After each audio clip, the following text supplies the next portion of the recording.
Okay, well then, good evening. This will be my second recording attempt, in this case with a web camera that is not completely trash.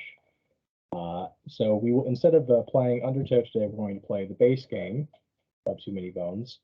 We will be facing the Goblin King as Boomer and Tantrum. So as with the previous playthrough, I'll be playing on the normal difficulty. So Boomer and Tantrum will both start with +1 HP. So Tantrum will be starting with 5. And Boomer will be starting with 4. For my first training point, I increased Boomer's attack successfully to 2. And Tantrum, I selected his cripple ability. The reason being that as soon as possible, I want to get to his upgraded ability, Strengthen, which you have to take cripple to get to first. And I essentially want to roll that as often and as many times as possible so I can try and get some free attack increases for Tantrum. So that's going to be the strategy for him. So enough talk, let's begin the playthrough. So first things first, our first card, Leaving Obendar. You're probably familiar with this particular card by this point, but we'll read it out loud anyway. Leaving Obendar. Only 12 hours till dawn, and the send-off ceremony that will no doubt change the lives of every remaining Geolock, and likely every life in Daylor. Weapons and supplies are ready to go, but the night is young, and adrenaline fills the veins. It's clear that no sleep will be had tonight. There's sure to be some shady peddlers in dark alleys ready to deal in loot, but then again, some last-minute training could pay a nice dividend by morning, so what to do. So I typically take the 2 training points over the training point and loot, and I do believe I will maintain that, so we'll be getting a dexterity for Tantrum, putting him up to 4 dexterity. And I think I will also get a dexterity for Boomer, and I will attempt to increase her attack once more for 2.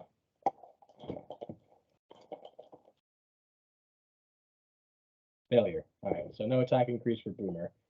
So in that case, there's no point getting any of her grenades just yet. The body search could be useful, especially for the early fights. So I think I actually will get her body search as her other ability. So 13, it's 12. So 13 damage. That looks like the right one. So Miss Lady.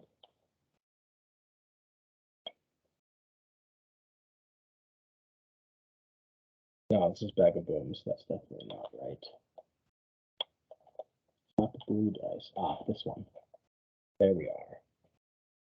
So body search, among other things, lets you get a free stack of any component for her grenades that you desire, up to a total of 2, I think, on this dice. Yes.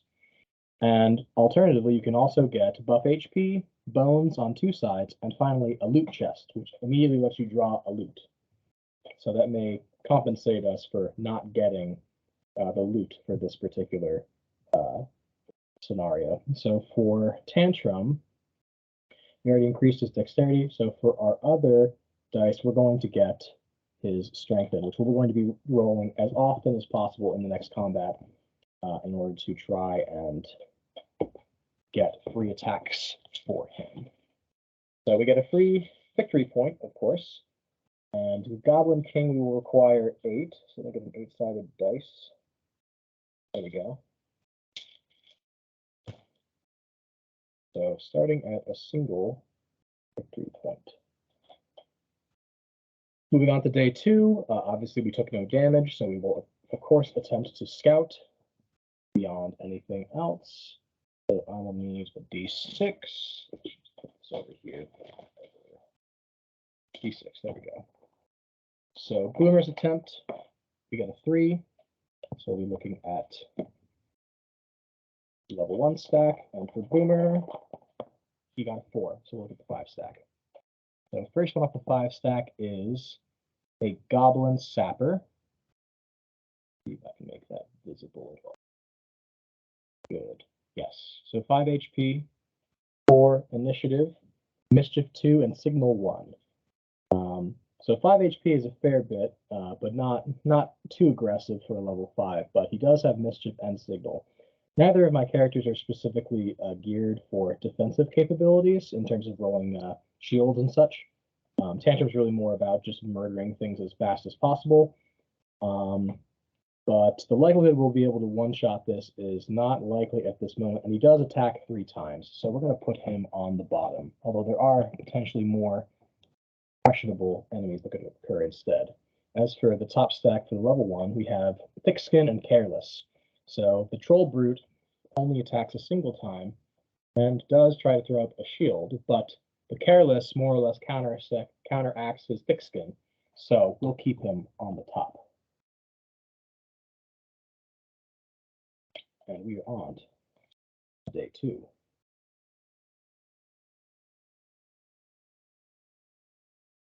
Next card, I'm sure you've heard these all before again, but we'll read it anyway. Hardly out of the gates. 15 steps into the journey. 15 steps, and already the Gearlock boot is struck through by an arrow.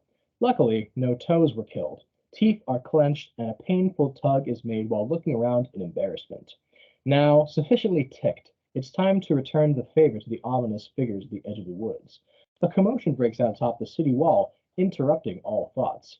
Guards have now spotted the brazen intruders and are notching their arrows. Their help is at the ready. Like it or not, this adventure is underway.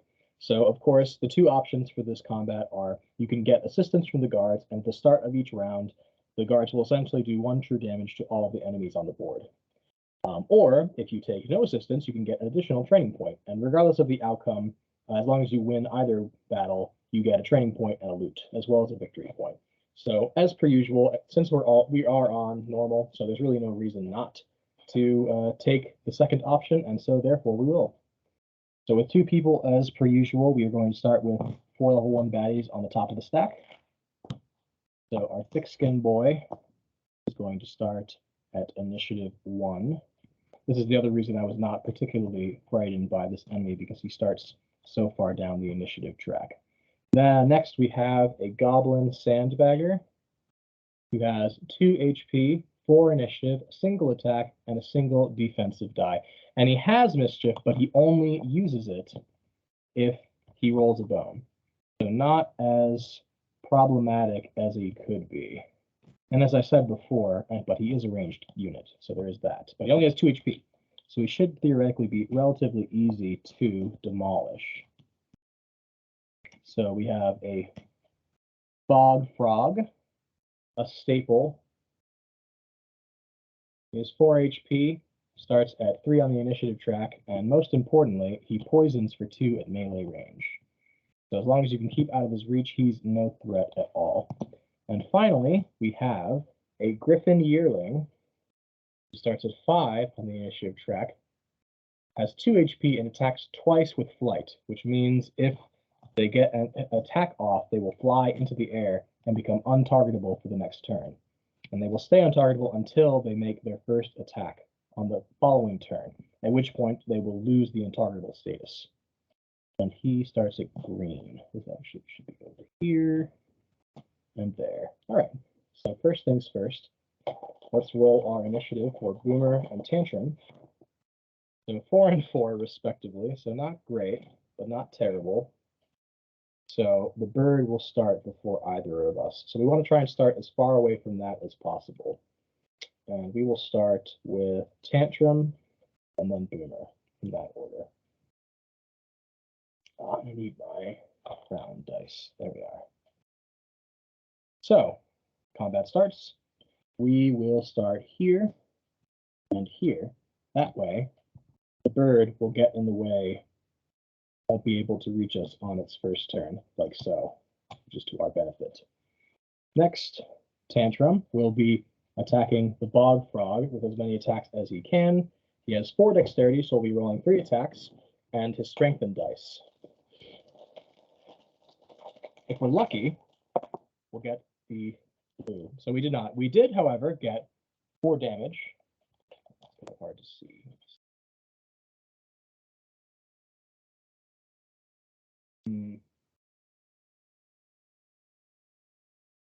It's still pretty difficult to see due to the contrast, but he rolled 4 damage and the +1 attack, which we're not going to keep because we only care about getting the upgrade. So the Bog Frog is dead without even getting to do anything. So quite good. Meanwhile, Boomer is next. So Boomer has 4 dexterity and 2 attacks. So we're going to roll the body search. Well, 2 attacks for sure. Maybe one of the component dice and the body search. Yes, I like that. We'll do that. You can only roll body search if there's a body in combat, as you would expect from the name.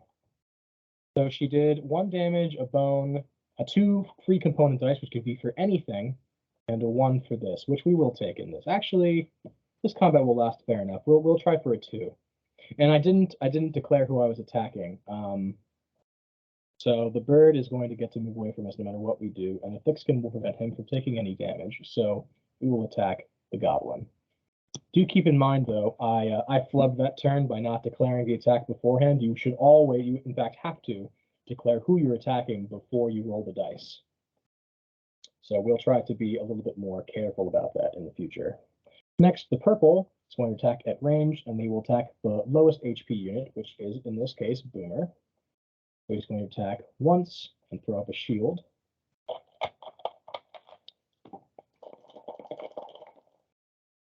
We got 1 damage and 1 shield. So we'll put the shield on him. And Boomer takes a single point of damage. Not too problematic so far. Our thick-skinned boy is going to go 1 space down. Yes, do we want that? Or do we want to move sideways? Because if he stays here, the bird is guaranteed to attack Boomer, which we don't want. So we'll put him here instead. So he's going to attack 1 time and throw up a shield, or try to throw up a shield anyway. And again, he has Careless, which makes him take true damage if you roll the bone. Unfortunately, I did not. So he'll get a shield, and Tantrum takes 1 damage. And we're up to the top of the order again. Round 2. Green unit is going to move 1 space over and attack Tantrum 2 times. And he'll fly once he's airborne. So only 1 damage, so not too bad, but...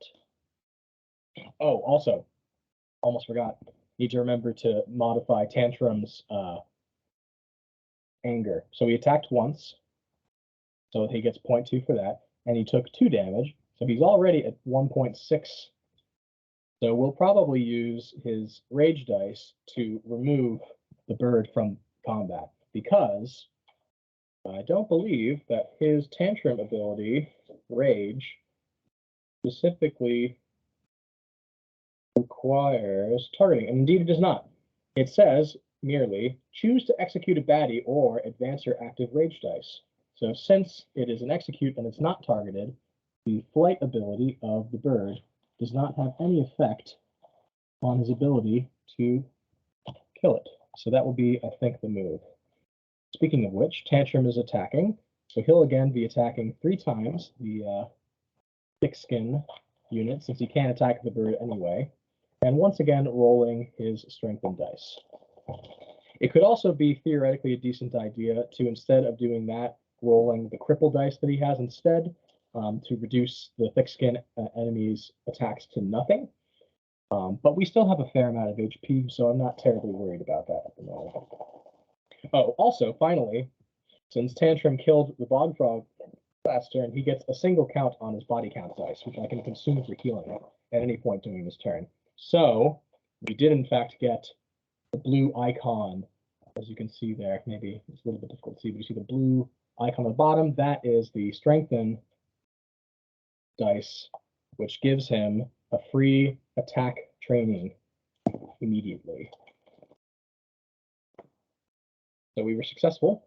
So we'll pump up his attack once. And I didn't look at what my attack roll was. I was so excited. So we're probably getting a worse result now. So I got a bone. I got 2 attacks. So he will take no damage from that, unfortunately. But most importantly, my rage is advanced to 1.8, so I'm going to exhaust it to instantly defeat the bird enemy, removing it from combat completely. And essentially, probably assuring us the victory. So, and the +1 attack that you get, aside from the free training point attempt right there, you do in fact get +1 attack. So currently, since I got a free training advancement on my attack, I have 5 attack for the rest of this combat. And the training point increase, of course, is permanent as well, which is what makes this so useful to get early, so you can try and get as many free attack rolls as possible. Moving on to Boomer. Boomer is, of course, going to try and kill our mischief boy over here. So she'll be attacking him twice and then rolling 2 dice. So since she can't be killed by this unit, since you can only attack once for a maximum of 2 damage, we won't worry about that. And we'll instead roll our component dice instead. So pretty good roll, 3 damage, so he is in fact dead. So don't even need to worry about the damage he would have done anyway. Very convenient. And most importantly, we also got 2 on this component dice and a single one for the other one. And since the component dice is any component, I actually think I will lock this in, and I will tick down all of them to 1, exhausting the element dice and getting me a single bomb, or a grenade in this case. And the next turn, I can roll the fuse as well to try and get an additional grade on this combat. That would be lovely. So Thick Boy is going to attack once, put up another shield. He gets a bone, so he does 1 damage to himself. And he does do 1 damage to Tantrum. So since Tantrum exhausted his rage dice, he does not get another, he does not increase his rage at all. It is now disabled for the combat, essentially. But he does get an extra body for the bird that he murdered, so that's pretty cool. But he does not get an extra body count increase for Boomer's kill. Tantrum only gets body count increases when he deals the killing blow. So next up, we rotate around. The green is gone. Round 3, Tantrum's turn. So the thick-skin enemy could potentially kill Tantrum at this point, but we have a thing that we can do instead. So we're going to roll a single attack, maybe 2. What's the possibility of him killing this unit? Pretty low. I would like to roll Boomer's dice. So actually, let's guarantee it. So all we're going to do is roll his cripple. As long as he's successful, which he is, this unit can't attack us at all because his attack stat has been reduced to 0. Moving up to Boomer. Boomer is, of course, going to roll for fuse dice and 2 attacks, as well as a single defense. The defense in this case is strictly for bone production, which indeed she gets, and she gets a 3 on this. We'll lock in and reduce, get the bone, and I get 2 damage, which does in fact do 1 damage to him. So Search Again could have theoretically been useful, but not in this case. And what is her other? What is Bluff Bomb? So Bluff Bomb essentially lets you move a unit anywhere on the map of your choice. Oh, it has to be moved to an adjacent position of Boomer's choice. Okay, so you can move it directly next to yourself, not anywhere on the map. Okay. And Search Again would let me re-roll the searching dice if I found the one result I got to be poor. But I actually got an excellent result. So we're going to reduce that to 2 and remove the other 2, giving us an additional grenade, which of course I can't use right this second, but that's of no consequence. Finally, he has his turn. He can't hit us, so he'll only roll his defensive dice instead. And he got a single shield, which will preserve him for perhaps a turn, but I doubt it. Since we've rolled all of our component dice with Boomer, we have no reason to maintain the fight. So Tantrum is going to roll as many attack dice as he can. Since he only has 4 dexterity, however, he can't roll the 5th extra attack that he has for this single combat. But frankly, I doubt we'll need it. And indeed we do not, dealing a total of 3 damage to him, reduced by 1 is 2, and he is dead regardless. And there you have it. A simple combat affair.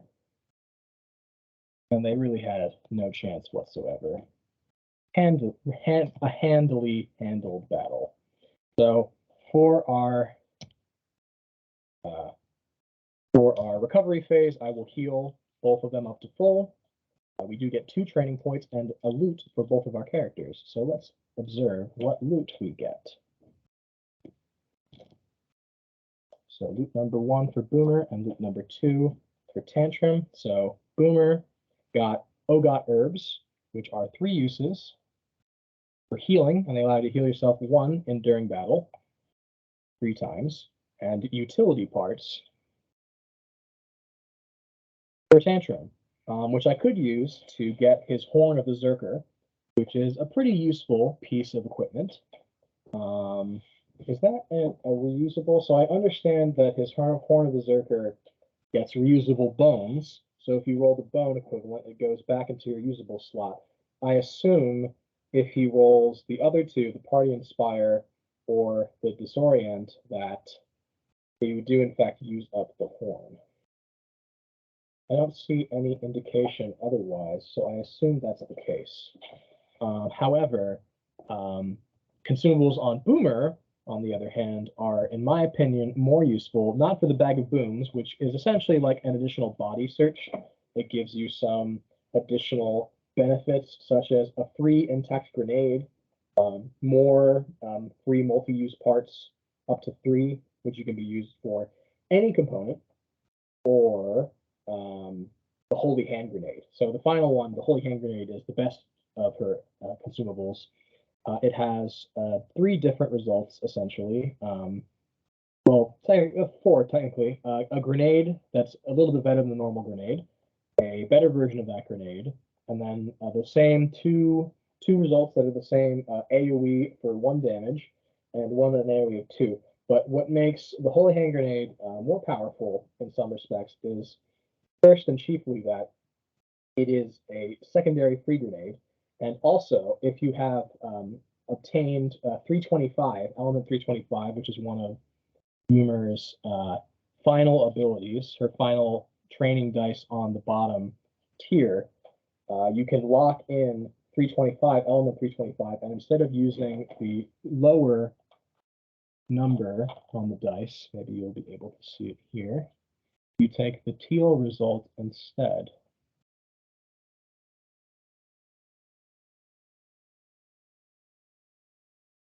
God, the glare makes it almost impossible to see. But anyway, it says 2 in a white number and 4 in a teal number. The teal number you only use if you have element 325 in your locked slot, and I believe it exhausts it once that's been consumed. But that allows you at a maximum to get up to 4 damage to everything on the board, or up to 6 damage in a single target grenade spike, which also does AoE around the target as well. So a fairly useful ability. I do think that would be useful in the end game, so I will actually trade the utility parts to Boomer, and I will keep the Ogot herbs on her because Tantrum has his body count to keep him healthy for the moment. In the meantime, however, we are going to use our training points for other things. So firstly, I'm going to try and train Boomer's attack stat because that's always useful, and a success. So she now has 3 attack. We could pump up her health by 1, which would be useful, but I kind of want to get a usage for her grenades. Since I don't have any uses for her grenades, it might be nice to have one.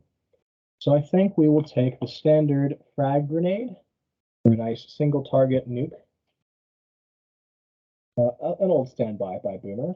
As for Tantrum, since we already got the free attack increase, I don't think we'll do that. Instead, I think we'll increase his dexterity by 1. What else would we get? We could upgrade his rage dice to level 2, so we could potentially exhaust level 5 baddies. Or we could get one of his green skills instead. Perhaps like a Cobalt. That would increase his overall defensive capabilities considerably.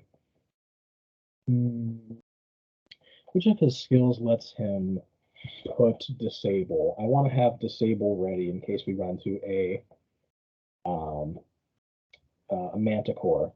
So disable is on his Way of the Wild. Oh, that's just one of his starting abilities. Wow. Okay, we will get that then.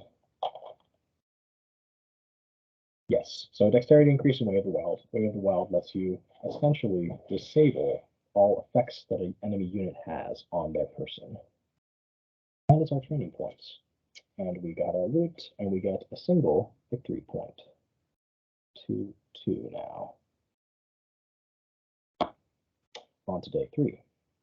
As I said before, our recovery phase was spent healing ourselves, so we don't get to scout this turn. On to the third encounter. Again, a classic, crossing the Sibron. The Sibron River, a glistening vein of trade running in the lengths of Daylor, playfully beckons as it shimmers in the daylight up ahead. But with so few bridges in these parts, this crossing is an obvious trap for enemy scouts. A journey of this importance leaves only 2 options. Tucking the ears and trying to blend in is a risky but efficient idea. A boat at dusk carries less chance of discovery but requires business with the Molnor, a trading syndicate with their own set of drawbacks. So you can either hire the Molnor, which automatically succeeds the encounter, and you get a trove loot, but you also have to shuffle in the Molnor traders into your encounter deck, which is not great. Or we can roll a d6 for each of us, so 2 d6s, and if we roll 1 or a 2, we're spotted, and we find immediately the first tyrant encounter that's stacked on the top of the deck. Which actually isn't too bad, and instead of getting a trove loot, you get another training point and an additional victory point, up to a total of 2 for this event. So I actually prefer the extra victory points this early because it gives you a lot more leeway if you fail any particularly challenging encounters later. And I just like the training points because really the most fun part of the game is getting as many skills and stat increases as possible. And the trove loot is not immediately useful since you also have to unlock it, although it can be also quite useful. And last but not least, I don't like the Molnor encounter. I've done it a few times and it's decidedly ugly, so I'd like to avoid that if possible. So we must, however, roll the d6. And last but not least, if I do get the tyrant encounter, that's actually to my benefit because one of the Goblin King encounters you get, basically, if you take the worst option, it lets you get an option to immediately destroy the Goblin King's throne when you start his combat, which essentially removes a large bit of bonus HP he otherwise has. So we got a 3, so we succeed. And we got a 2, and we fail. So the nice thing is, however, despite the fact that we quote-unquote failed, you still get the victory points and the training point, up to a total of 4 now. The only thing that we do have to do, as I said, is move that encounter up to the top of the encounter deck, which we will now be pulling for the next day. But we still get our free training point, so for Boomer, I'm going to increase her attack stat again, or rather, I'm going to try. A success. Increasing her attack stat now to 4. And for Tantrum, since he already has the attack stat increases, I think I will increase his health by 1, up to a total of 6.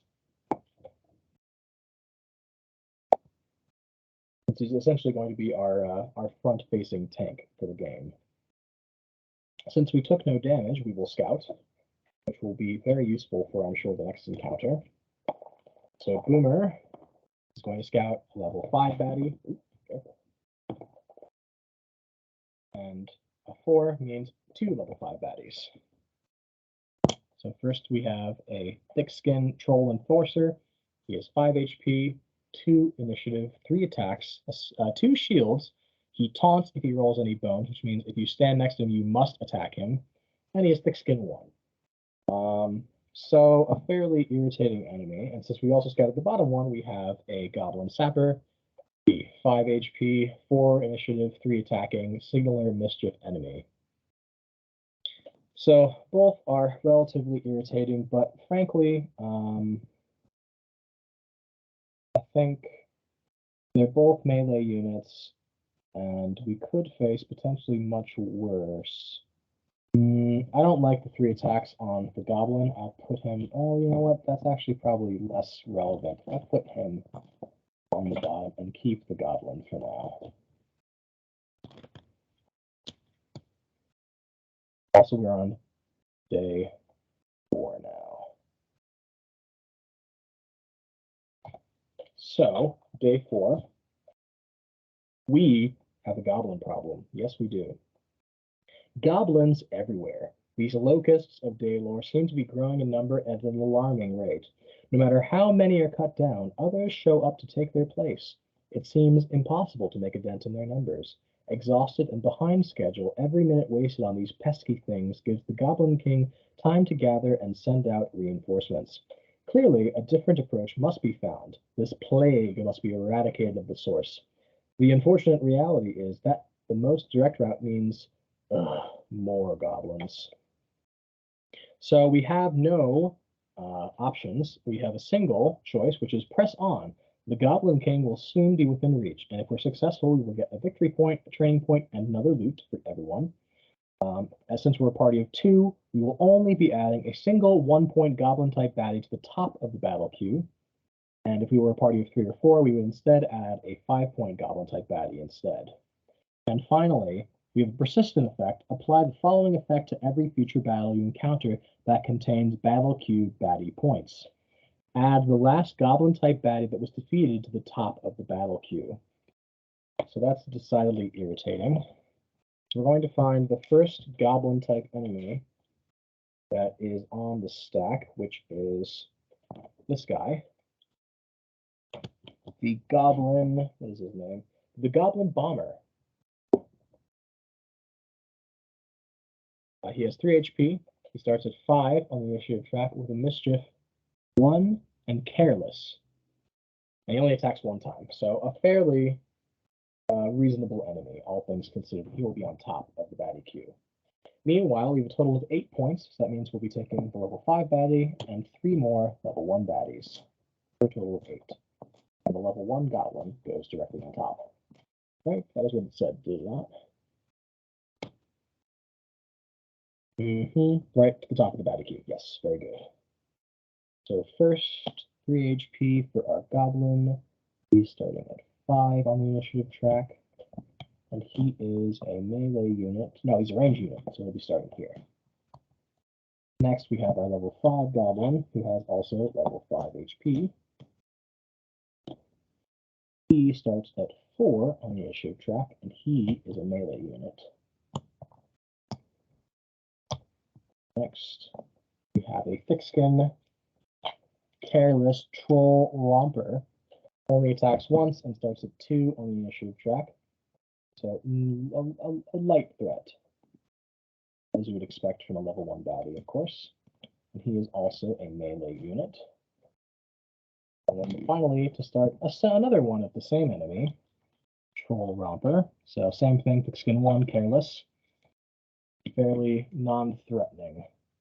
He also starts at 2 on the initiative track. And we have a single 1-point baddie at the bottom of the queue. As for us, 4 and 3 respectively, not the best roll. That does mean Tantrum gets to start before this guy, and Boomer gets to start between those 2. So not the worst roll I've ever seen. So the question is, where do we start? So this blue enemy in the back is going to attack the both of us, and he will start, and then Tantrum will get to go. So the purple guy will attack whoever's next to him and signal to add a single 1-point baddie, and the green enemy and yellow enemy will do their level best to attack whoever's within range. So I think if I start Tantrum here and Boomer here, that gets us to allow Tantrum to attack as much as possible. Yes, I think that will do. So here's the thing. What I want to do is to reduce his attack by 1, so he can't attack us at all, and leave him until the end of the fight, so that when he dies, he will be the baddie that's added persistently to the baddie queue, because he is a fairly weak enemy and of minimal consequence for us to murder.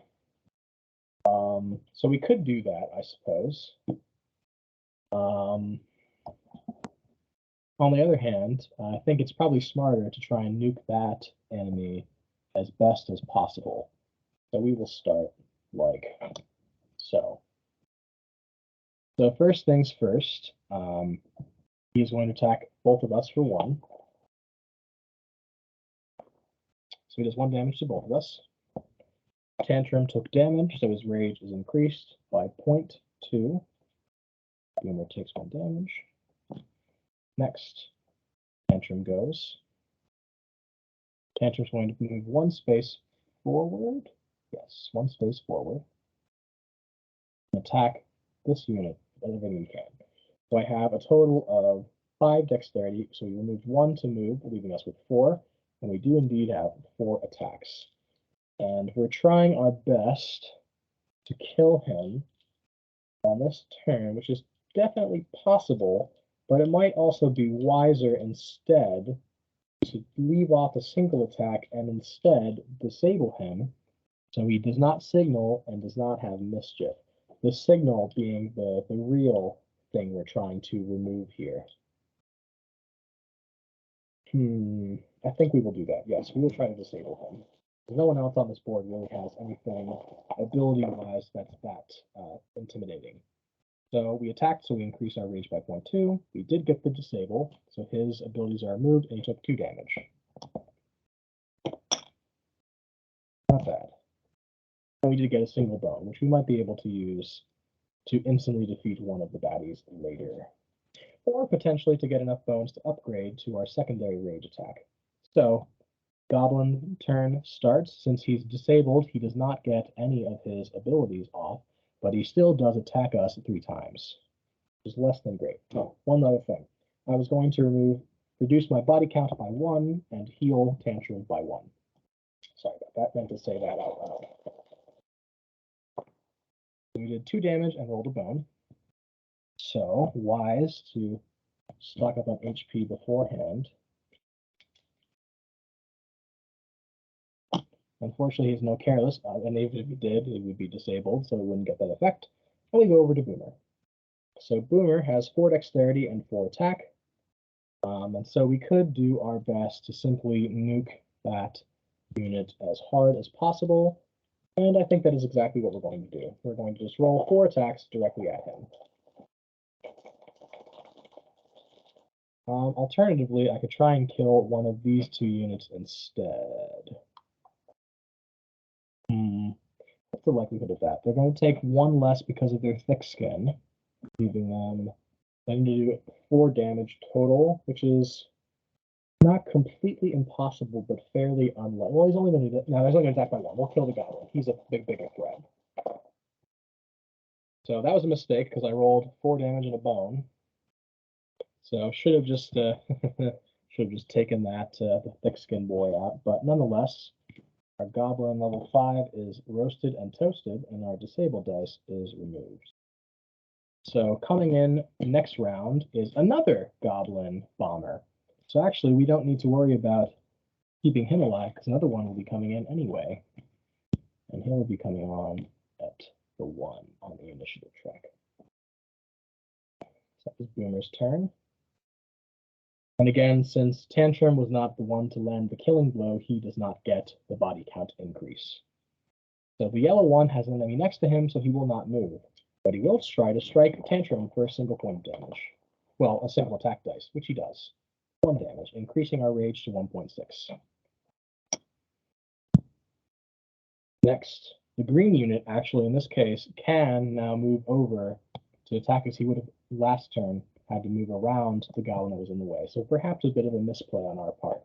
Nonetheless, a single attack shouldn't be too bad. And again, 1 dice, increasing your boy Tantrum to his 1.8. On his turn, he'll be able to remove one of these units from the board entirely. So probably we'll simply remove either one of these units depending on where we want to go. I think we'll probably remove this one since he's in the pathway of the other ranged unit. Yes, I think that's what we'll do. So up to round 2. Purple unit comes in here. Blue unit goes, attacking all of us once again. Hopefully he doesn't get any damage, but he does. So unfortunately, that means that Tantrum's rage dice rotates around to 2.0, which means that we drop all the way back down, but we will drop down to 1.0 rage at the end of his next turn. So deeply irritating. over to Tantrum. So Tantrum is not looking great. I think what we'll do is we'll reduce his body count by 1. Is that smart? Can he even survive these units?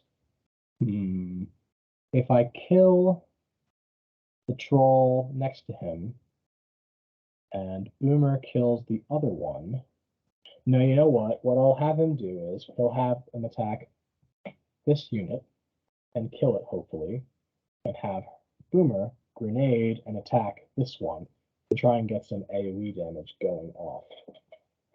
That wise, it's about the best we can do for him at this point, since he has no shields to roll. Perhaps we should have given him the Ogot herbs after all, but alas, alas. Hindsight, as they say, is 20/20. So it's probably wiser to kill the unit that's attacking all of us simultaneously. But we want to maximize the grenade damage, so we'll attack this unit with all 4 of our attack dice, dealing 3 damage and a bone. So we're actually going to use his bone ability. So this took 2 damage. 1, 2, due to his thick skin. And we're going to use Calm Down, our backup plan, to reduce his rage down to 1.8. We're going to immediately exhaust it to remove this unit from the board. Yes.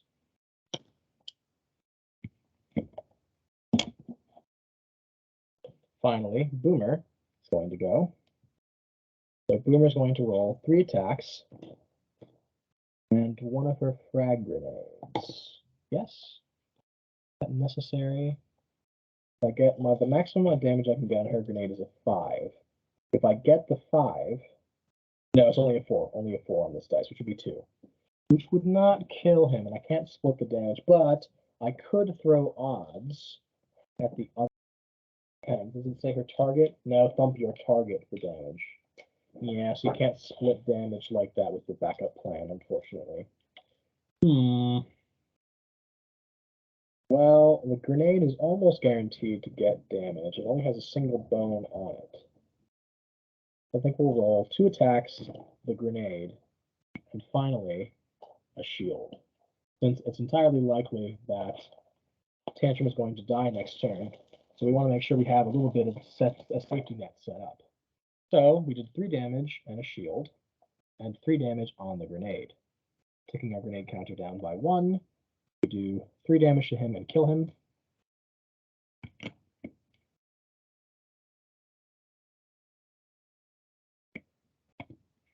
And we also do splash damage to the goblin next to him as well, dealing a single point of damage to him as well. Over to the yellow unit, who is of course going to attack Tantrum 1 time. If we are lucky, he will miss, kill himself, which he does not. So Tantrum is defeated. But that is perfectly acceptable because on the next round, round 3, there are only 2 units left, and Boomer is in a very good position to kill both of them. So the goblin rolls once and does 1 damage, removing our shield. And it is Boomer's turn. So what we're going to do with Boomer, so I'd like to roll her body search while also killing this unit, which we need to do at least 2 damage. So we'll roll 2 attacks, we'll roll another shield, and her body search. And we have her throw odds as well to finish him off if need be. But there is no necessary for that. It is not necessary. We did get a bone with that, which we will not keep because we want to get the components instead, and we finish this unit off, preventing him from doing anything this round. So, round 4, we're getting close to the fatigue round, but this unit cannot possibly kill us. It is impossible. So, we have plenty of time in order to roll our component dice and kill this unit at our leisure. He does 1 damage, removing a single shield. That's his turn. Over to Boomer. Boomer is again going to roll her body search, her 2 component dice, and a shield. And we'll take the best result of the bunch and put it into her slots. So, a 1 for everything and 2 shields. We'll of course keep the 2 shields. But as for the components, those are not great. They're not great. I think what we'll do is we'll do this. We'll lock these two, leaving the element dice out. And we'll tick those down to exhaust them and get a single grenade. And then we'll try to roll the element dice next turn in order to try and get a good locked number in, see if we can't get a little bit of extra grenade going. So the goblin can't damage to us at all. He does 2 damage and removes our 2 shield, which does no physical damage to us at all. And it's over to us. So next round will be fatigue. So we want to prevent that damage if possible. So we will roll our component dice. We will roll 2 attacks. No, 3 attacks. We'll roll 3 attacks. We'll simply guarantee the kill this turn. So the kill is successful. And this goblin goes, put him over here to remind us that he's now going to be added to the battle queue every turn. Every combat from now on, he goes directly on the top of the stack. We essentially get 1 free baddie. Well, free is maybe not the word. We unfortunately get an extra baddie forever. And we also got a bone and a component dice. We're going to spend the 2 bones we have to re-roll this dice once this turn. And we got another 1. But I guess we'll keep that just because we'll need the grenade. We'll need the grenades at some point. Taking our grenades up to 2. And that is our combat. So Boomer did in fact take a point of damage. So we will heal her again. And obviously, since Tantrum was defeated, we have to heal him. So he's now back up to full. And we do in fact get a loot each, which we will take now. So we got Zelfie Seeds, which allow you to heal any gear lock for 2 HP. And Red Minotaur, which allows you to ignore a single bone when making a training attempt. So we will give the Red Minotaur to Tantrum, since that will be helpful when making his strengthen checks. And we'll keep the Zelfie Seeds on Boomer for now. And then when it comes time to trade and the recovery phase, we'll give the Zelfie Seeds to... No, we'll give the Zelfie Seeds to Boomer, so she can heal Tantrum in combat. And we'll give the Ogot Herbs to Tantrum instead. That's the wise move. So, on to the next day. Oh, and our training point. Can't forget. Victory point, first of all. That. And our training point. So for Boomer, her attack stat is fairly kitted out at this point. Another health would be reasonable. We have a fair bit of grenades available. A bigger boom may actually also be of benefit to us to ensure our grenade damage is maximized. Let me see. How does bigger boom work? Is it go into our locked slot? Bigger boom has the mushroom cloud. It goes instant, increase the damage of your frag and big boom grenades by the number rolled. Yes. So I think we will take that. That way we can try and guarantee as big of an AoE as possible to our frag grenades. And for Tantrum, he did get pretty viciously murked there. So I think we'll take his like a kobold dice. And on our next training point, we'll get HP increases and some upgrades to his rage as well.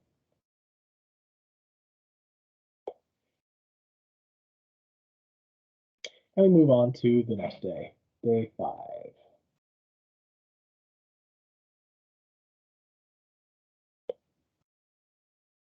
And I'll keep the persistent card over here to remind me. On to day 5. Gear locks need food badly. We're getting tired of eating whatever we can scrounge up in the forest. The food here seems hellbound on poisoning us. On good days, we're able to catch and eat a small critter that tries to steal some warmth from our fire. In battle, we're only as strong as our last meal. We need to put something more substantial in our stomachs soon before someone in this party eats something that they shouldn't. We should take the afternoon and concentrate less on baddies and more on our bellies.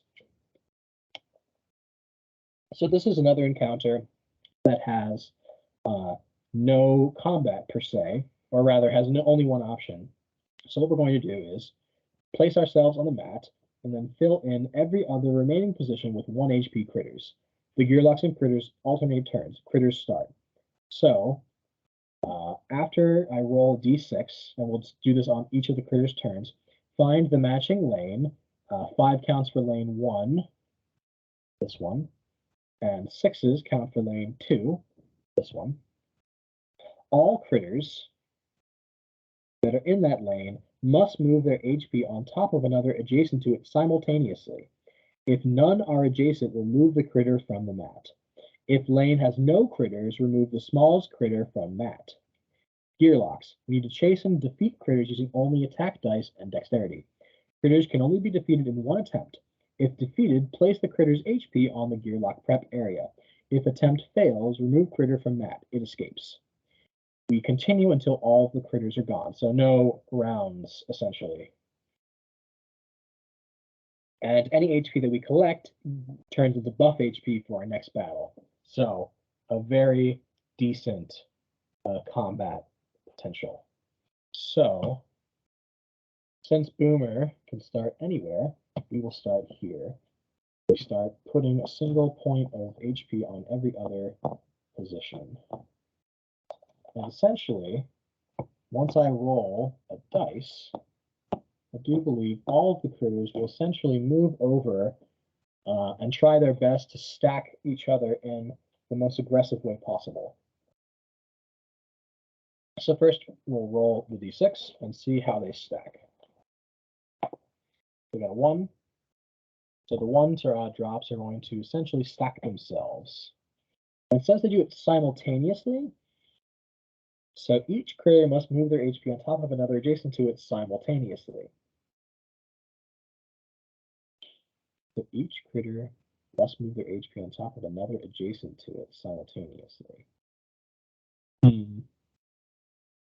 I assume that means that they have to move left or right onto a unit of my choice.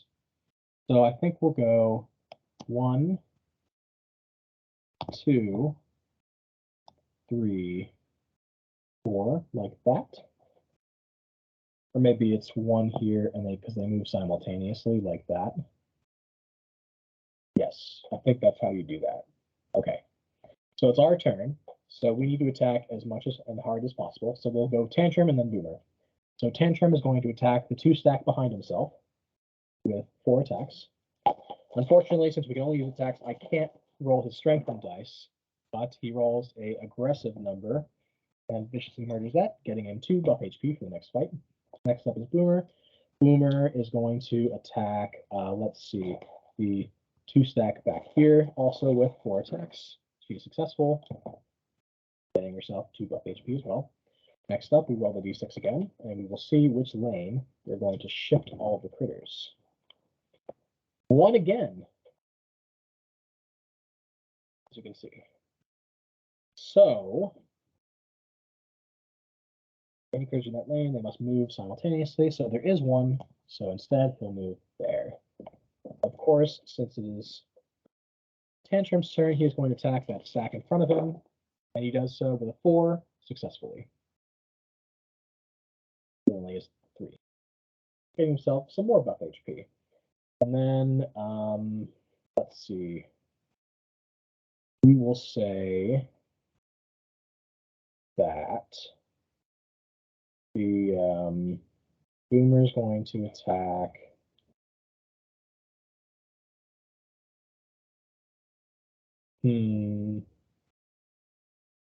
I don't want to disturb the 4 stack here because they have to move simultaneously.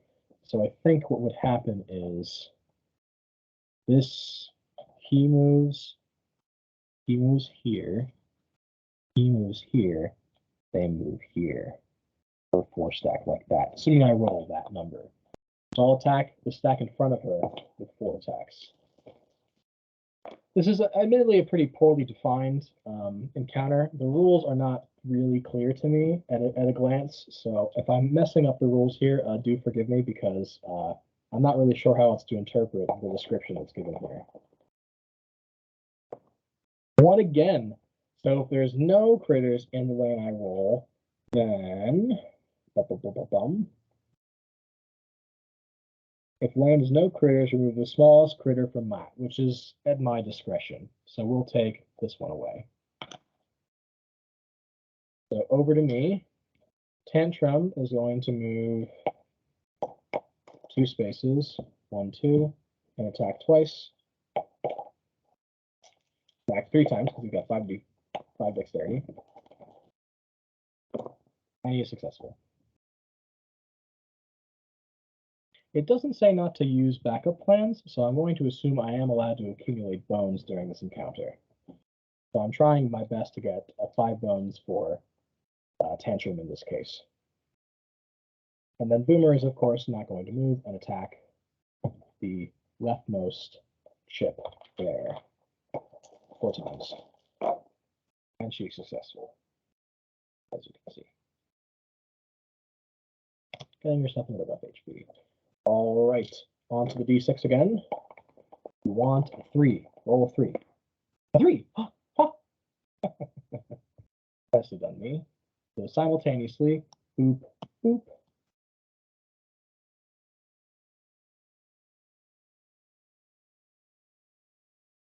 I think that's how that goes. Or would it be more like 1, 2, and this removes itself?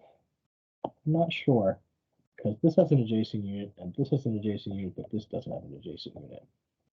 So I think it would be more like we'd have to lose one of the chips. Because you would move here, and you'd have nowhere to move, and therefore defeat yourself. Yeah, I think that's more correct, yes. So Tantrum already has a fair bit of buff HP. Well, we'll give him more. Can't hurt to have more buff HP on him, because he's going to be the one face taking most of the time. So he has 4 attacks. Success. He does get 4 bones. So I am going to use Axe Collector and get his axes, because there's no rule that says I can't collect bones for this encounter. All it says is that we use only attack dice and dex. It says nothing about not using our backup plans. So I'm going to interpret that as I'm allowed to use backup plans, but I can't use them to defeat them. So get more buff HP. So all told, Tantrum got a total of 8 buff HP, and Boomer got a total of 4. So they will be supremely tanky in the next combat. And unfortunately, buff HP does not last for multiple encounters, unlike in, say, D&D, where it has a timed duration. In this case, the next time we have a fight, the buff HP goes on, and when the encounter ends, all of it disappears, regardless of the outcome of that combat. So we get another victory point, up to 6. Doing quite well here. And we get another training point. So for Boomer, I think we will. Increasing our HP would be useful, but I think searching for 325 might be beneficial. What other things can she get with that? Free grenades, a free holy hand grenade, and multiple double bones, which I don't have to keep. And I've got plenty of dexterity, so I think I will get the search for 325, because the extra grenades, if nothing else, will be candy. And if I do get 325, then that's all the better. And I do believe that goes in her locked slot, right? Yeah, so it does occupy a locked slot. That is unfortunate. A bit problematic in that case. Well, we'll roll with it. The free grenades potentially are useful. As for Tantrum, he already has the like a kobold, so that's reasonable. I think we will actually increase his rage to the next level, get his 2.0 rage, because we're going to be facing more and more 5.0 baddies, and we want to be able to get rid of them as efficiently as possible. So, got a training point, we got our victory point. We need to move the day cycle over to day 6. And most importantly, we didn't take any damage, so we will scout. 5, so 5-point baddie. And a 1 for a 1-point baddie. So 1-point baddie first. We get Flashback 1, Dire Wolf Pup. A simple unit to defeat. We'll keep it on the stack. Dealing and Lashback, if the unit is destroyed, does not activate. So a very weak unit, all things considered. And instead, at the top here, we have a Goblin Alarmist. 6 HP, 6 initiative, 1 attack, and 2 defense. So while Signal 3 is mildly irritating, he only attacks 1 unit and only does 1 attack. So that's actually not too bad. And additional level 1 baddies are not super threatening to me, especially since we have the buff HP going into the next fight. Assuming, in fact, we do have a fight the next day. So we'll see. So for our next day, we have Something About This Stinks. Great. A fork in the road. Something else for us to fight about. Regardless, our path now splinters. To the left, the air smells like death itself, a telltale sign of a poisonous swamp.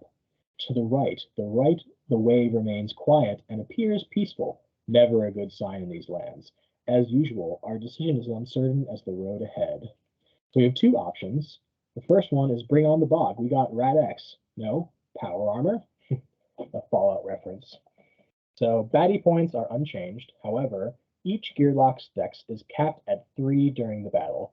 Roll the d6 at the start of each round. On a 1 to 3, all Gearlocks immediately take 1 true damage. Alternatively, veto the Bog and vote for the suspiciously quiet path. This one instead has baddie points unaltered, and each Gearlock may roll their defense dice before the battle begins. Bones cannot be used. Ranged baddies will roll an additional +1 attack die during the battle. Those are both really terrible, but frankly, the true damage is more concerning because we have buff HP, and quite a lot of it, and true damage cuts right through buff HP. So we'll take the other option, although Tantrum will not get any shields, but that is of minimal consequence to me, in my opinion. So we get to roll all of our defense dice, so Tantrum gets none, and Boomer gets 2. So the bone I don't get to keep, but I do get to keep the 2 defense. And if we're successful in this encounter, we will get 2 training points, a loot, and an additional victory point. So otherwise, the baddie points are unchanged. So it's a total of 12, so 2 5-point baddies and 2 1-point baddies. And you may recall, the last defeated goblin we had goes on top of the battle queue. So that goblin comes back. So 3, he's blue, he starts at the initiative of 5. Such an annoying goblin. He's ranged. This guy has 6 HP. He starts 6 initiative tracked. And he is also ranged. Oh no. That's not good. Oh no. No. It's a golem. 2, 3, 4, 5, 6, 7. So we'll have to kill the golem last since he has break. And break, as you may recall, destroys any attack dice that are used to damage him. So I can use Boomer's grenades to fight him, and that's just about it. So decidedly irritating enemy to fight versus. And he attacks 3 times, and he has 2 defense as well. And then finally, the Dire Wolf Pup, who is supremely non-threatening. Start also at 3 on the initiative track. Begins the melee position. As for us, we're starting at 5 and 3 respectively. So Boomer will get to go ahead of almost everyone, and Tantrum will get to start ahead of most of them. So Purple will attack us at range twice since he gets +1. Then Boomer gets to go, who will try her level best to kill this guy. Then, if I'm successful, nothing will attack on that turn. Then green will move. No, then Tantrum gets to go, at which point he'll move forward to try to murder this unit. And then he will move over to attack him, and he will stay and attack him as well. Yes, that is what we're going to do. So Boomer goes here, Tantrum goes here. This is Tantrum's buff HP, and this is Boomer's buff HP. So the game actually suggests you put the buff HP on your battle mat for keeping track of it, but I actually find it more amusing to stack it directly on top of your unit. And so I will. So starting with the range baddie, he's going to attack the weaker unit on the board, which in this case is Boomer. He will attack twice, and he will put up 2 shields, and he will signal level 1 baddie directly onto the bottom of the battle queue. So he did 3 damage and put up 2 shields. How irritating. So that is 3 of our buff HP. So good thing. Actually, no, sorry. 2 damage removes 1 of our shield, 2 of our shields, and 1 of their buff HP. Otherwise untouched. Not too shabby. Boomer goes. Boomer is going to attack this unit over here with. We'll attack with 4 attacks just to try and guarantee the kill. And we need not have, but nonetheless, we've done 5 damage.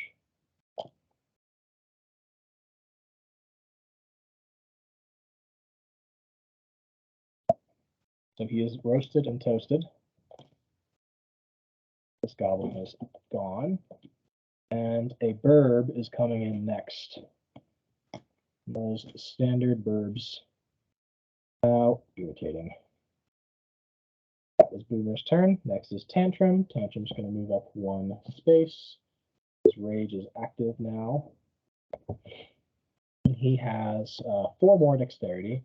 So he is going to unleash as much of it as possible onto Goblin Alarmist, who is effectively 8 HP.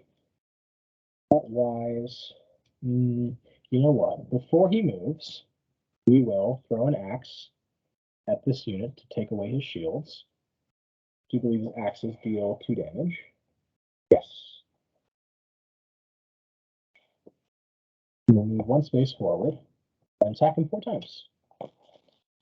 And you can only fire his axes once per turn. And I deal 4 damage. A decent amount, but not enough. 1, 2, 3, 4. Not bad, but not great. Next up, the Golem will move 1 space over and attack Tantrum 3 times and try to put up 2 shields. The corrosive has no effect on Boomer because he has no shields anyway, but if a unit uses corrosive on you while you have shields, those shields are destroyed and exhausted, if any remain after the attack is done. And that works the same way as break in that those defensive dice are no longer rollable for that combat. So very irritating. Also, since Tantrum attacked, he got +2 to his rage. So the Golem did 3 damage and put up 2 shields. So 1, 2, 3 buff HP is gone. And I tick up his rage 3 times. 1, 2, 3. Up to 1.8. And I do believe it needs to be his turn to advance, if I'm not mistaken. Anytime on his turn, he may trigger his active rage dice using the benefit. Yes, so it needs to be on my turn, unfortunately.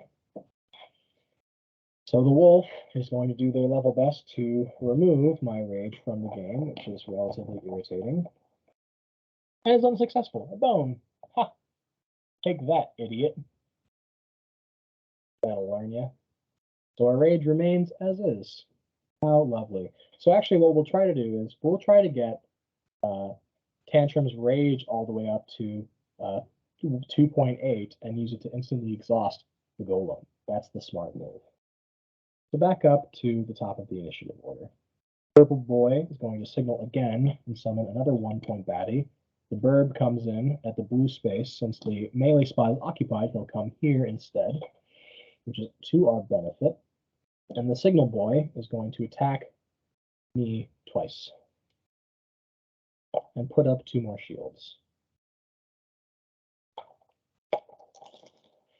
Technically, while he is a range unit and his chip says to attack the weakest unit for 3, since a unit is directly next to him, they will instead attack the unit in their face. In this case, Tantrum.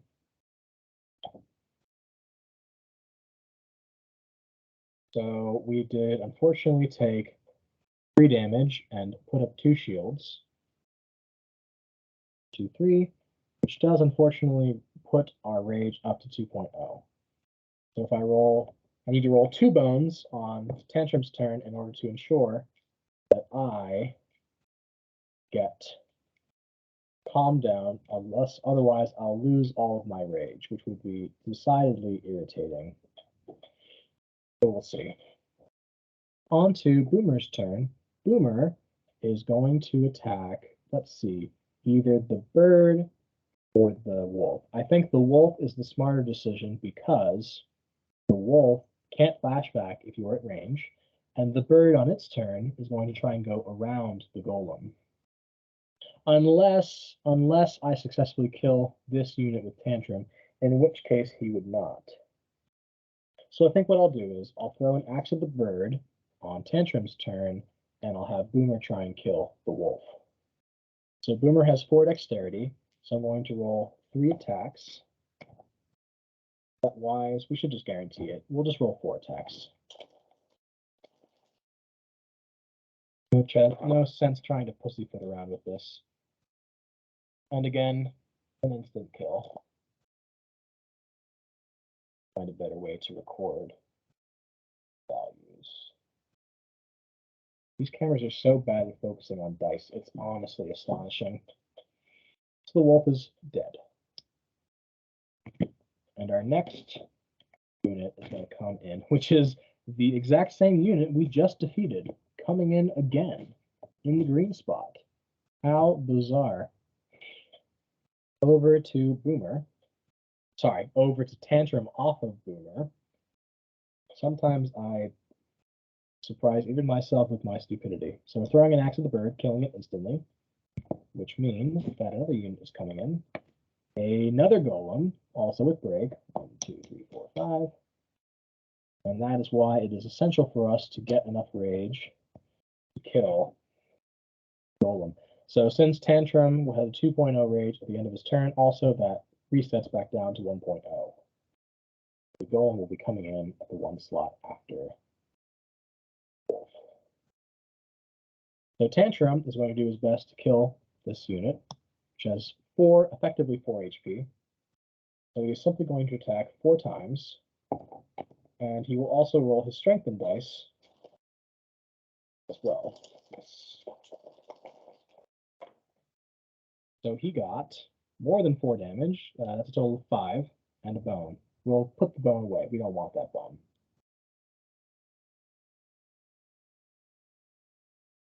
But we did successfully kill this goblin, which is great. Unfortunately, he is the last goblin we've defeated this combat, and thus he will go onto the stack. So that was unfortunate, but it is what it is. So we got rage for attacking, we get another body from the body count, up to his maximum of, actually not true, he's got 4, up to 5 for the body count. And that is all for him. So the golem is, of course, going to attack him 3 times. He can't put up more shields than he has, but he will still attack 3 times, dealing 4 damage. That points us up to 1, 2, 3, 4, really all the way up to the maximum of my rage again. That's really irritating. Maybe I should have taken the rage. So 2 damage directly, and then 2 damage to his soft underside. All right, on to round 3. Green unit comes in at melee. Blue unit comes in at melee, which is over here, since the other melee position is occupied. And we begin again, starting with Boomer. So Boomer, I think, will try to kill the wolf immediately. Is that the wise move? I think that is. We'll probably get an opportunity to have a roll her component dice while the golems are futzing about near Tantrum. So we'll roll 4 attacks versus Wolf. And we're successfully murdering him. Not even remotely close. You do not get to move, do not pass go, do not collect $200, sir. Over to Tantrum. So Tantrum, let's see, what is the best move here?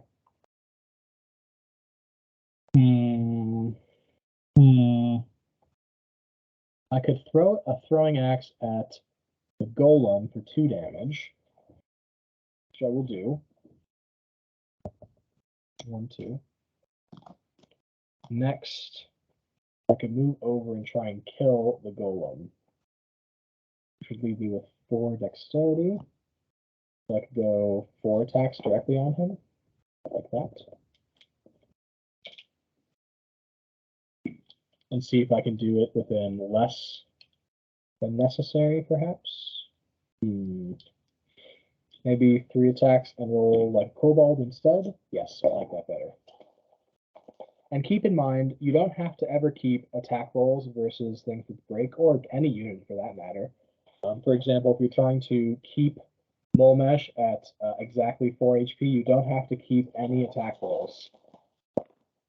So we got like Kobold for 1, which we will keep. We got 3 damage, which will kill this, and we will take that result. And a bone, which we will also keep. Let's knock over Tantrum. Poor guy. So 3 damage. 1, 2, 3. We do that in 2 attacks, so we only lose 2 attacks, and we get a rage. Unfortunately, we would have needed 2 bones to calm down, so perhaps we should have kept the bone on our strengthen, but too little too late, so our rage goes back down to 1.0, and we get 5 for a maximum body count. So he's going to roll 3 attacks versus us, which is a potential total of 6. I have 2 damage. So if he gets maximum, I'll be dead anyway. I think I will reduce my body count to 3 and heal for 2 anyway, just in case. Actually, there's no point. I take that back. There's literally no reason to do that because I have like Kobold on, and therefore he can only do 1 damage to me on the next turn, so we will do nothing. Over to the Golem, who will move over a single space and attack him 3 times again. But the outcome, unless he rolls all bones, doesn't matter, because like I said, he only takes 1 damage. So this would have killed him if I hadn't healed, but since I have like a Kobold, it only does 1 damage because I have Hardy. On to round 4, Boomer. So Boomer is going to, also his rage increases by 1.2. So Boomer is going to roll Frag Grenade, I think, and Bigger Boom for maximum grenade damage. She's going to roll Search for 325. That's 3. She's a single more dexterity, and she's going to roll Body Search. So we got 3 plus 2 for a total of 5 grenade damage, a free loot, and plus 1 Holy Hand Grenade. So all in all, a fantastic roll for her. So we'll take the Holy Hand Grenade and put that into our consumable slot. We got a loot, which we will draw immediately. Rusty Optics. Oh, that's a great loot. Rusty Optics has 2 uses, and it states at the end of the round, gain 3 initiative spots. If so. Just make sure that's what the loot says. Yes, immediately draw a number of loot. Fantastic. And we deal 5 grenade damage, reducing our grenade count by 1. So that's 2. 1, 2, 3. And he does take AoE damage from it, but only 1 because he is hardy again. So that is her turn. And he took damage, so he gets more rage. Next, over to Tantrum. Tantrum on his turn loses like a kobold because his turn has started. He's going to roll. Let's see. So we can disable his break with Way of the Wild. We could cripple him to reduce his attacks. We could strengthen ourselves. then we could roll 2 more attacks. I still have 2 attacks that are not broken, for a total of 5 dexterity. That's what we will do with him. So first things first, we did in fact get the disable. We attacked, so our thing ticks up. And since I have the 3 bone effect on his level 1 rage dice, I'm going to take that result, 1, 2, 3, because I got 2 more bones from my effect attack, for my effects. So I'm going to keep those and level up to my innate, +1. So now he is immune to the effects of his breakdown effect. So when I get to 2.0 or 3.0 and so on, I don't bust back down immediately to 1.0 or 2.0 or 3.0. Instead, it just remains at that level until I can get enough to reduce it. More importantly, since his effect is now disabled, I can roll the attack dice unmolested. That's an additional 3 damage to him. 1, 2, 3, leaving him at 1 HP. And he should be a simple kill for Boomer, assuming that Tantrum doesn't live this, which I don't expect him to, but that's okay. And he does re-roll his shield as well. So he does in fact kill me. 3 damage, 2 shields. But that's okay. I'm not worried about that at all. Do you know why? Because we're on to round 5, and he has 1 HP. So even if as long as I survive the next round, which I'm guaranteed to with my buff HP, the next round should go quite smoothly. So Boomer is going to roll 3 attack dice with her 4 dexterity, and her element versus the casing component. Because I already have 2 other of the components locked in at the top, so I can potentially get another grenade back. I only have 1 at the moment. So that's about perfect. We did 3 damage, and we got the element I was looking for. So 3 damage removes the 2 shields and deals the final bit of damage to him, finishing him off. Take our cripple and then head back onto our mats. And finally, I get to reduce these off and get an additional grenade before the combat is over. We'll put all of our other dice back. So now Boomer has 2 grenades saved up. I have a holy hand grenade on standby for any particularly nasty enemies. And if I'm lucky, I can get element 325 to give my grenade some extra oomph. And unfortunately, as stated before, although I did not lose the rest of my buff HP, it does disappear at the end of the round. So Tantrum is going to use his recovery phase to heal back to full because he was dead, so he has to. Boomer, on the other hand, took no damage at all and will therefore scout. 2. So we'll look at the level 1 pile. So another golem. As you saw, golems are actually fairly, level 1 golems are fairly unimpactful. You can just wait and kill them at your leisure, since they only attack once per turn. So we'll leave him at the top. Meanwhile, we get additional loot for everyone. Oh, yes. So we got a fortunate discovery and the reinforced buckler, which, if you're not aware, is probably the best loot in the game, de facto. Just like it's actually kind of insane how good it is. So the fortunate discovery will go to Boomer. And unfortunately, we will have to discard one of Tantrum's items. I like the utility parts on Boomer, so we'll keep that for her. And I like the Fortune Discovery too. You know what? We'll trade Fortune Discovery will go to Tantrum. We'll give the Ogot herbs to Boomer to hold, and we'll discard the Red Minotaur, despite the fact that it gave us no benefit at all. And we will immediately use the Fortune Discovery on Tantrum to get his Horn of the Zerker, which we will potentially use next combat. And then we'll trade back the Ogot Herbs to Boomer to Tantrum rather, to heal himself potentially. Next, we get a victory point up to 7. We only need a single victory point to fight the Goblin King, and we get 2 training points. So I'm going to buff Boomer's dexterity up to 5, and I get another one. I could get Big Boom to get the AoE effect. I don't really need Sonic Cleanse, I don't think. I mean, another attack wouldn't be bad, but honestly, I kind of want the HP on Boomer. I'm going to increase her HP by 1. For maximum 5. For Tantrums 2, I'm pretty set right now with his abilities, honestly. So I don't really feel like I need anything else.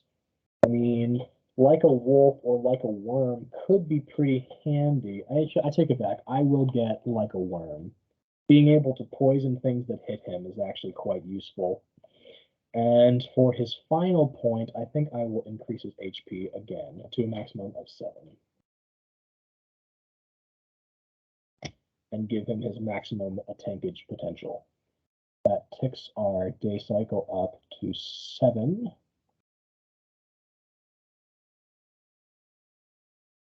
We already got the victory point.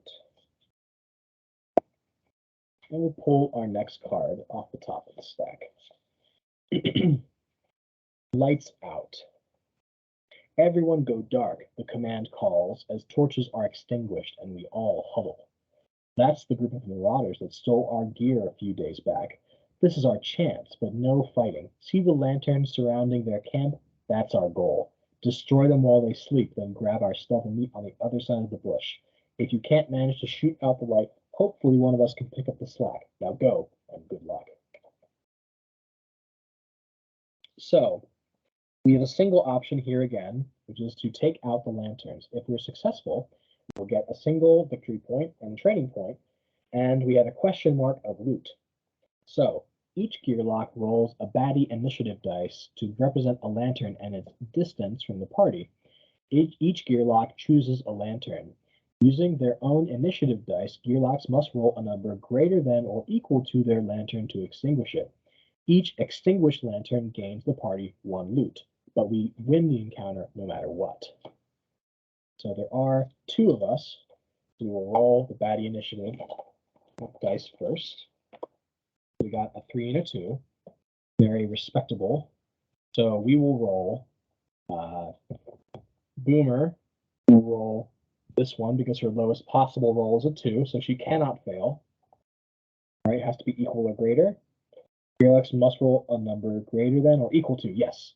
And the lowest roll that Boomer can get, or sorry, that Tantrum can get, is a 3. So we're essentially guaranteed to win this. And indeed we do, with aplomb. So a 4 and a 5, respectively. So that means we each get a single piece of loot. So we got another utility part and a mixed berry. So I think we will discard the Ogot herbs for the mixed berries on Tantrum, and Boomer will keep the utility parts, which allows us to unexhaust any 1 die, and you can also exhaust your other gearlock's die. That might be potentially helpful to let Tantrum reuse like a kobold, or I could use it to unexhaust one of Boomer's grenades in a pinch. So quite useful. So we also get another victory point, which gives us our necessary total of 8 to fight the Goblin King. And we also get an additional training point. So for the training point, I think I will simply increase Tantrum's HP to 8 to give him his maximum beef. And for Boomer, Napalm would be pretty useful for the boss. So I think I will get her Napalm. No, not that one. Yes. Number 10. Wait, can we even get that? No, you need to get the ones before it. Well, that was very poor planning on my part. Don't I feel foolish? Stunner can stun up to a level 5 point baddie. So useful, but not aggressively useful for the next fight. You know what? I think I'll increase her dexterity to 6, which means she can roll all of her attack dice and all of her defense dice every turn, which I think will be quite useful. So day cycle goes up to 8. So we actually still have 4 more days to fight the Goblin King. And we actually would prefer, in some ways, to fight him on day 9. Day 9 would put us at 18 for the baddie queue. That would be 3 level 5s and 3 level 3s, but this guy would occupy the first slot. So I don't particularly want to start the fight with him. On the other hand, he's a single attacker with single 3, which will not be relevant because I will be trying to kill the Goblin King immediately. So maybe we just take the fight immediately. I mean, we have 4 days to win it, so that's plenty of attempts we can make. So I think that is exactly what we'll do. Yes. So we're going to fight the Goblin King. So first things first, Goblin King comes out. He has 9 HP. Let's read his card.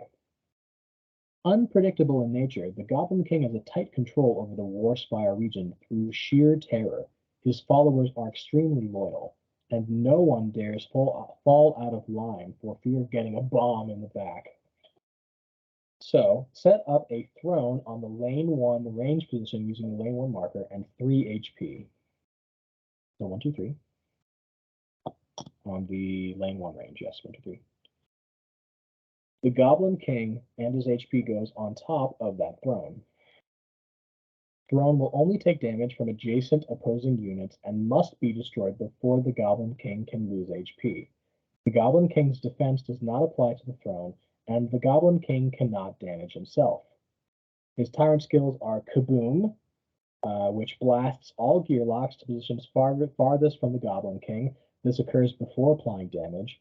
And Boom, which is any damage dealt by the Goblin King, is also done to his units adjacent to his target for half damage rounded down, which essentially gives him an engulf.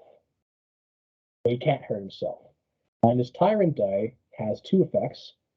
It has a horn, which calls for help and either adds a and if we have a party of 1 to 2, a 1 point baddie to the bottom of the battle queue, or as a party of 3 to 4, a 5 point baddie. And finally, he has Careless Bomb, which is the grenade symbol, which deals 3 damage to the strongest baddie and all adjacent units. So, potentially quite useful for dealing with him in some ways. 4, 5, 6, 7, 8, 9. And it says to put it on top of him, but again, much like the buff HP, I'm going to rule that it's much more intelligent for his throne to be on top of him, because we know until we destroy the throne, we cannot deal damage to him. So it's day 6, 8, which means the total is 16, so 3 level 5s and a level 1. But this level 5 goes on top instead. So 1, 2, 3, 4, 5, 6. Blue is the Goblin King. What is his initiative? He's initiative of 5, of course he does. Why wouldn't he have an initiative of 5? Next up, this loser has an initiative of 6 because why not? He starts in the range purple position. We have a Manticore, a decidedly irritating enemy. 1, 2, 3, 4, 5, 6.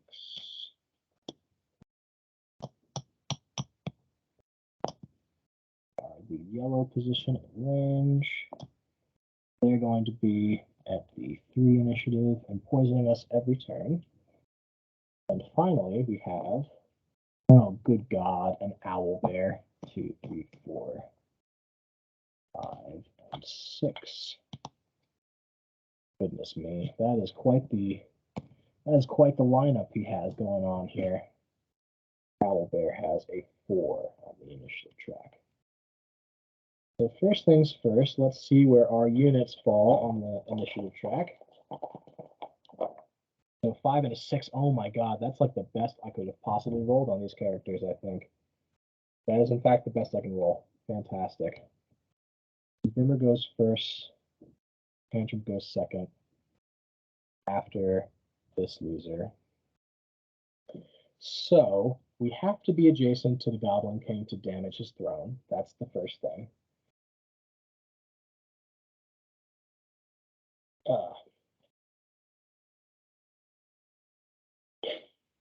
Yes, and I have to be adjacent to it to do the damage to it. Let me also get his Tyrant die.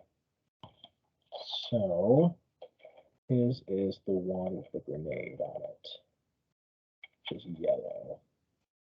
So his die has 2 grenades and 4 of the calling horns. And we actually want him to get the calling horn. Actually, that's not true. I think we would like either result. The grenade would be useful because it would damage the owl bear, and we would like, or actually it would hit either any of these units. They all have the same amount of HP. Or we would like him to get the horn because it does nothing to us. So he is a range unit. Yes, yes he is. So Boomer's position is here. Tantrum's position will be, of course, here. And our objective will simply be to murder them as quickly and as efficiently as possible. So we don't want the owl bear to inspire the manticore, because then he would get to attack. So I think Boomer is going to roll 4 attacks, but not the grenade, maybe? I've got 2 grenade counters. Does her holy hand grenade constitute a grenade roll? It does not. Yes. Okay, great. Okay, yes. And we'll throw her grenade, and we will also throw her defense dice. 1. So 4 attacks, a defense, and the grenade.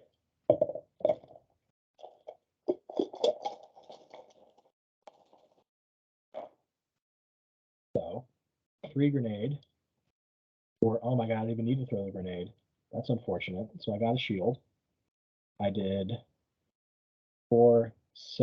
6 damage, and plus the grenade for 3. So this owl bear is very dead. And we are going to, in fact, get a Griffin Howler coming in next turn at the bottom of the initiative order, which is equally irritating in my opinion. 2, 3, 4, 5. Well, maybe not equally irritating. I mean, the owl bear attacks 4 times, so he's pretty nasty, but certainly an irritating enemy nonetheless. That's Boomer's turn. Purple guy is going to attack the weaker unit, which is Boomer, and put up 2 defense. Oh, also I'm going to discard my utility parts to unexhaust my grenade on Boomer, because I have an extra grenade open.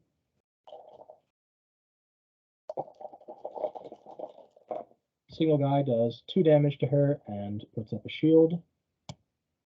She reduces the damage by 1 with her shield and takes 1 damage. And he does indeed summon a level 1 unit to the bottom of the battle queue, but frankly, those are not going to come into play at all, so we don't really need to care about that whatsoever. Next up, we have Tantrum, who is of course going to move 1 space forward and attack the Goblin King. So Tantrum's rage starts at 1.0. Yep. Yeah. I think that did. I'll check before I go to bed. Sorry about that. So yeah, so he is going to, let's see, we should roll like a kobold with 1 dexterity. We have 4 dexterity left. So I think what we'll do is we will roll, let's just roll 4 attacks. I think that would be useful. Stunning everything with the Berserker would also be convenient, but I do want to kill the I desperately want that throne to be not a thing anymore. Oh, that's a great result. Okay. So first things first, we're going to deal 3 damage to the throne. Throne's gone. We deal additional 3 damage, and we get 2 on his like a kobold.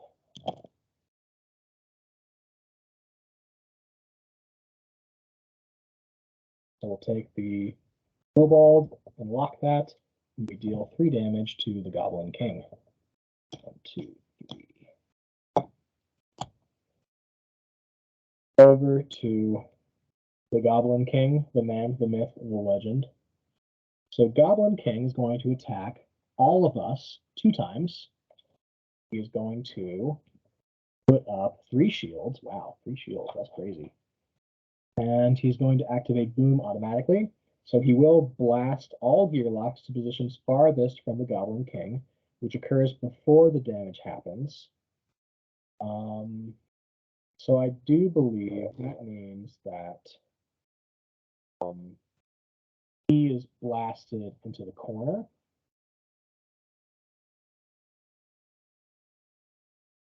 Yes. Like that. And I think since she's already in the corner, she will stay where she is. And he will also roll his tyrant die. So we got the horn, 2 defense, a bone, and 3 attack. So we will in fact take 1 damage on Tantrum, increasing his rage up to 1.4. And Boomer will take 3 damage as well. 1, 2, 3. Not great. And then finally, he rolled a bone, put a level 1 bad at the bottom of the queue. And he did get a bone, which means his boom occurs, right? Yes. So Kaboom says, oh, I'm sorry, he only kabooms if he rolls a bone. Right. So that did happen, yes. But Boom says any damage dealt by the Goblin King is also done to units adjacent to the target for half damage, but neither of them have anything next to them, so none of that damage occurs. That's the Goblin King's turn. Next, yellow unit. The Manticore is going to poison us at range for 2 each, so we both get poison put onto our unit for 2. So we are in fact going to have to heal Boomer with her equipment on the next round, but that's okay. You can use equipment at any point during your turn, so I do in fact get to use that before I die of poison. That's pretty handy. So first things first, we tack back over to round 2. The green boy is coming in the melee slot, and he will do his level best to try and kill Tantrum, so we're going to try and prevent that. But Boomer gets to go first before all that noise, so we're going to discard the Zelfie Seeds and heal her for 2. And of course, she takes 2 from the poison, so she's not killed, but I get a turn to roll all my dice at this loser.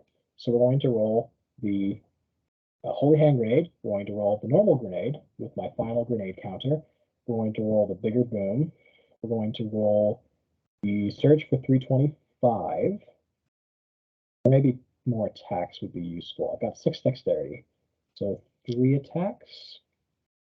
I can roll 3 attacks and these 3. And that's the maximum amount of damage I can roll. Yes, that's what we'll do. So 3 attacks, the Holy Hand Grenade, a normal grenade, and the bigger boom dice. So we got +1 to grenade damage, 3 damage, 3 damage, and 3 damage, and a bone, which we could throw for odds. So that's a total of 6 plus 1. So one of these is going to do 4 damage, and additional 3. So we'll do 2 damage, 1 damage with the normal damage. He takes 3 damage from the grenade, Holy Hand Grenade, which also deals damage to these losers for 1. A shield. The normal grenade does an additional 4 damage, and he's dead. These also take 2 damage, if that was relevant, which it isn't, because the fight is now over. And just like that, just for confirmation, the dice result.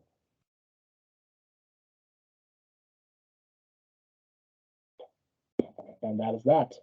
Combat is over, Goblin King is dead, and we are, once again, victorious. So, as you can see, Boomer's abilities are quite useful when it comes to nuking a single target down as aggressively as possible. But I think, unfortunately, like most of the characters in this game, the most efficient thing to do with her is basically to get as many attacks as possible in dexterity and just nuke enemies down at range with her attacks as fast as possible. And just slowly accumulate grenades so that you can, in a pinch, throw them at units and take care of particularly nasty targets. Likewise for Tantrum, as you saw, if you get the opportunity to roll like a kobold, you essentially guarantee that he cannot be killed for a time, but you definitely need to increase his HP at least minimally to ensure that you're not immediately blown out of the water on the first round. But that was going to wrap up this playthrough of Too Many Bones. Let me know if you have any comments on any rules that I flubbed, or, and most importantly, of course, please let me know if this new webcam has given sufficiently decent quality to view the battle board and let us play this externally.